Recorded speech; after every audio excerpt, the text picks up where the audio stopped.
nakapasok ako nun sa Piandre po, nakita ko to sa sa dyaryo. Alam ko, high-end siya, maayos, at alam ko may dignidad ang mga tao dito. Yun yung nasa isip ko. Kaya sabi ko sa Panginoon, Lord, pagkaloob mo sa akin itong hanap buhay na to, Panginoon. And then, ayun po, natanggap ako, nakapasok na ako. Yun, kami yung nag-open ng Del Monte. That was year 2000. Ay, Diyos ko. Ang daming napagdaanan ko.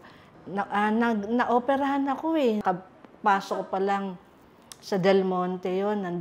Sabi ko, naku, kailangan ko pumasok. Alam ko, hindi ako pababayaan nila, Ma'am Linda. Na-emergency ako, dinala ako sa Chinese Gen. Tumawag si Ma'am Linda sa hospital, kinausap yung doktor kung ano. Pero sabi ng doktor, kailangan daw ako buksan talaga. Na-operahan na po ako, tapos okay na po, pumasok na uli ako. Naiya ako kay Ma'am Linda kasi sabi ko, Ma'am, balik na po ako sa trabaho. Paano po yung nagastos? Sabi niya gano'n.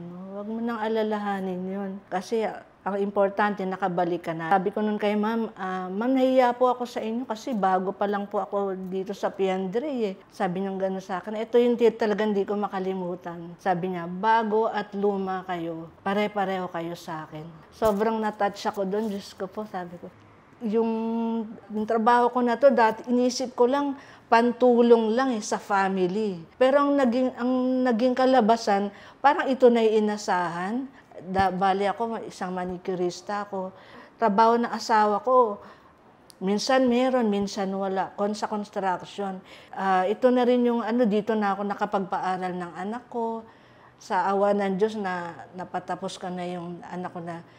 Dalawang kolehiyo na yun na napatapos ko. Tapos ngayon po, magte-third year college sa nursing yung bunso ko. Tumutulong na rin yung mga kapatid niya sa pag-aaral kasi medyo mabigat nga po. Nursing? Opo. Saan nag-aaral? Doon po sa sa Bulacan din. Kasi yun yung malapit sa house namin. Taga Santa Maria kasi ako, Ma'am. Pinagtiyagaan ko yan, Ma'am, from Santa Maria. 10 years talagang Santa Maria, Trinoma.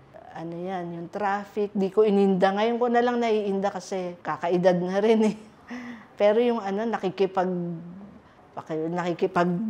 bunong braso ako dyan. Pag nakita ko na yung ayan na, handa mo na.